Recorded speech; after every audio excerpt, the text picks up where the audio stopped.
Hospital అంటే డబ్బు కోసమే. డాక్టర్లు కానీ నర్సులు కానీ కనీసం మనం వెళ్తే అసలు ఓపీ ఉంటుందండి ఒక 500. ఆ ఓపీ కట్టినంటే లోపలికి తీసుకెళ్తారు, ఐసీ అంటారు. ఐసీ అన్న తర్వాత ఇంకా వాళ్ళు ఏం చేస్తారో మనకు తెలియదు. ఇంకా వాళ్ళు హాస్పిటల్కి వెళ్ళి మరుక్షణం మనకు భయం వేస్తుంది కాబట్టి వాళ్ళు ఎంత అంటే అంత అమౌంట్ కట్టేస్తాం. మనం కట్టినప్పుడు వాళ్ళు ఆపరేషన్ అనొచ్చు, అసలు నార్మల్ డెలివరీ అయ్యే పరిస్థితి అయితే ఉండదండి. ఎందుకంటే ప్రైవేట్ హాస్పిటల్లో నార్మల్ డెలివరీ అనేది అసలు ఉండదండి. కేవలం వాళ్ళ డబ్బుని తీసుకోవడం కొరకు ఖచ్చితంగా ఆపరేషన్లు చేస్తారు. అందుకని ఆపరేషన్లు అవుతాయండి. ప్రభుత్వం కూడా ఏంటంటే ఉన్నారు, వాళ్ళు గ్రామ స్థాయికి కూడా వెళ్ళి గర్భిణీలు ఎవరు ఉన్నారు వారు పోషక అంగన్వాడీ ద్వారా అన్నీ చూస్తున్నారు.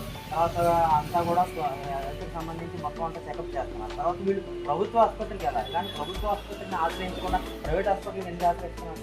కేవలం భయం అండి. ప్రైవేట్ హాస్పిటల్, ప్రభుత్వ హాస్పిటల్లో ఇంతకుముందు చెప్పినట్టుగా వైద్యుల కొరత చాలా ఎక్కువగా ఉందండి.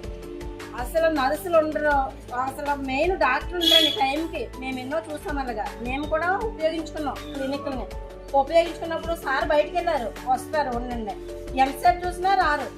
ఎందుకు రాలేదంటే సార్ బయట క్యాంపెయినింగ్కి వెళ్ళారు, లేదా ఎక్కడికి వెళ్ళారు అని చెప్తూ ఉంటారండి.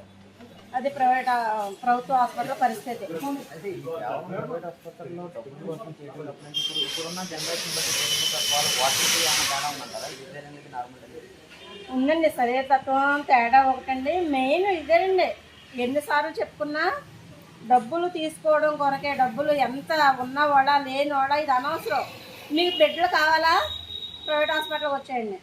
మీరు బెడ్లతో క్షేమంగా ఇంటికి వెళ్ళకూడదా, గవర్నమెంట్ హాస్పిటల్కి వెళ్ళండి. ఇంక ఇదే అండి గవర్నమెంట్ హాస్పిటల్ పరిస్థితి మేము చూస్తూ ఉన్నామన్నమాట. ఓకే అండి, ఇంతవరకు అవకాశం ఇచ్చేది గవర్నమెంట్.